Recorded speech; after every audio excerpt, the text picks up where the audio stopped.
Muito se ouve falar desse tal método de atuação no cinema por conta de excelentes atores que têm seu nome associado a ele, como é o caso de Joaquin Phoenix, Jim Carrey, Daniel Day-Lewis, Kate Winslet, Heath Ledger e outros. Lógico que o resultado positivo e impressionante das atuações gera interesse na audiência, logo se perguntam como aquele ator ou atriz é tão bom e o que ele faz para conseguir isso. E então chegamos no método. O método por si só de nada adianta quando não é colocado em prática, e o destaque de muitos atores são as muitas horas investidas em prática e não simplesmente um método. Mas levando em consideração sua existência, o estudo e a prática se tornam mais organizados e eficientes com o auxílio de um método. E aqui podemos falar de qualquer estudo e qualquer montagem de qualquer coisa. Método vem do grego métodos, que significa caminho. É a pura organização para que as coisas se encaixem melhor. Sabendo disso, todos os atores utilizam algum tipo de método para estudar.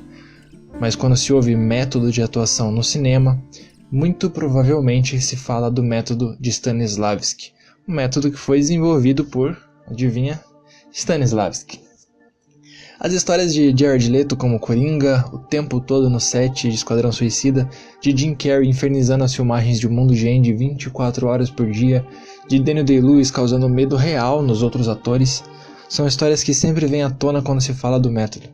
Mas por que isso acontece? O que esse método tem de diferencial e por que muitas vezes dizem que ele é até mesmo perigoso para o ator? Para entender isso, vamos entender rapidamente como ele surgiu.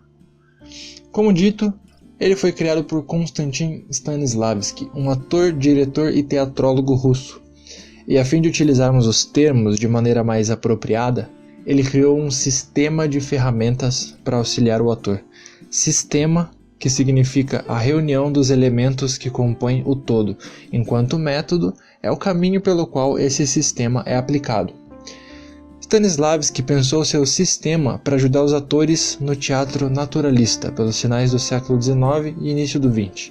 Ele queria quebrar com a forma declamada e exagerada das interpretações que existiam na época, pois acreditava que o teatro deveria representar o real na sua forma natural.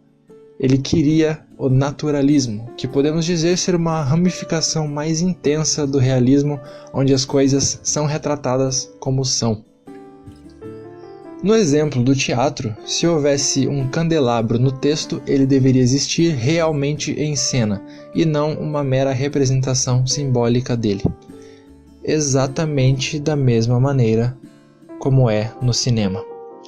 O naturalismo foi o movimento que o cinema abraçou com todas as forças e hoje em dia é difícil desvencilhar essa estética, pois vemos no cinema uma representação do real muito intensa. Assim como o naturalismo foi aceito, os atores naturalistas e seu modo de atuar também foram. Stanislavski mudou para sempre a forma como abordamos a atuação. Mesmo que algum ator não utilize seu sistema, indiretamente estará passando por ele. Ele acreditava que o teatro deveria ser o mais próximo do real e que os atores deveriam vivenciar seus personagens em cena. Vivenciar e não simplesmente representar. Durante toda a sua vida como diretor, ele deu continuidade a essa pesquisa e, como se pode imaginar, a pesquisa foi tomando novas formas com o passar do tempo e modificações foram feitas.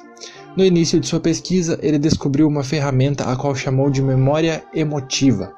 Basicamente consiste em fazer o ator reviver um momento de emoção similar ao do personagem. Por exemplo, se o personagem perde a mãe, o ator deve relembrar algum momento de sua vida que algo similar aconteceu, algo como uma perda de um ente querido, por exemplo, para relembrar a emoção e trazê-la para a cena. Essa ferramenta em si apresentou vários problemas ao longo do tempo.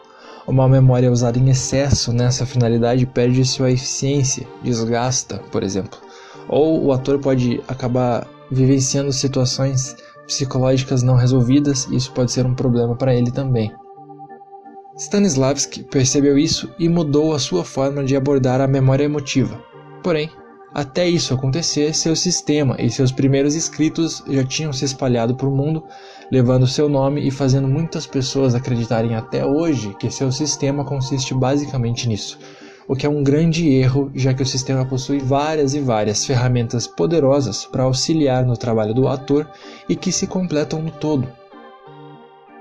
Stanislavski também deu palestras ao redor do mundo e, juntamente com seus escritos, difundiu sua pesquisa e influenciou várias pessoas, como os norte-americanos Stella Adler, Sanford Meisner e Lee Strasberg, integrantes do Group Theater de Nova York.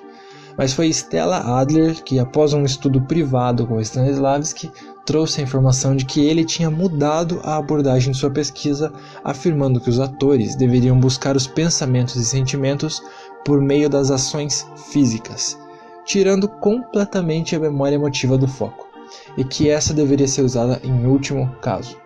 Enquanto Adler e Meisner mudaram o foco da sua pesquisa, Meisner desenvolvendo uma técnica baseada em repetição e Adler imaginação e circunstâncias, Lee Strasberg manteve sua pesquisa voltada para a memória emotiva e a aprimorou por esse caminho, fazendo com que seu método se dirigisse às experiências pessoais do ator. Strasberg continuou sua pesquisa do Group Theater, que deu base aos estudos da escola de atores do Actor Studios, a qual teve alunos como Al Pacino, Robert De Niro, James Dean, entre outros. A escola foi a grande responsável por espalhar o método do Stanislavski na visão de Strasberg, ou como alguns chamam, o método de Strasberg. Aqui as coisas começam a ficar mais nebulosas. Esse nome método passou a gerar confusões entre o sistema original de Stanislavski e o método de Strasberg, e a partir daí muitas escolas de atuação ao redor do mundo começaram a vender a técnica errada, até mesmo porque a procura do método se tornou muito maior, já que se popularizou por conta das excelentes e premiadas atuações vistas no cinema. Com o passar dos anos, a indústria cinematográfica descobriu que o método e as histórias dos atores nos sets era também uma grande ferramenta de marketing. E isso vocês podem conferir melhor no vídeo como o Jared Leto transformou Coringa em marketing do canal Entre Planos.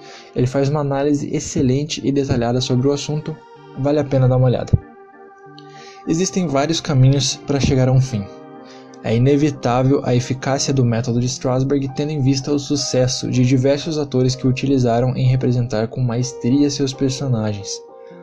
Mas ele também já se provou ser prejudicial.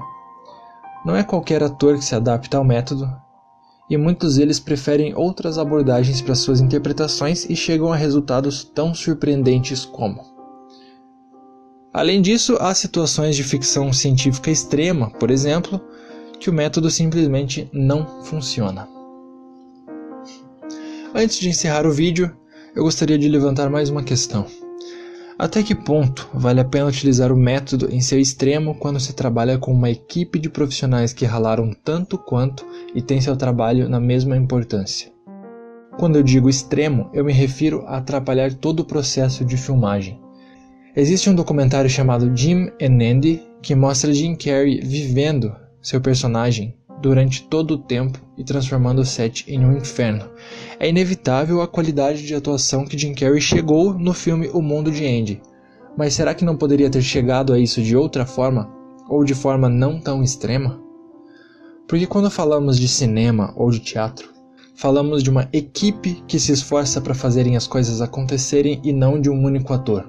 Stanislavski também disserta sobre a ética do trabalho em sua obra, um conteúdo que deveria ser lido mais vezes e com muito mais importância pelos profissionais da área. O trabalho em grupo é um dos fatores essenciais deste conteúdo. Independente do método utilizado para se chegar a uma boa atuação, o esforço é com certeza a melhor ferramenta.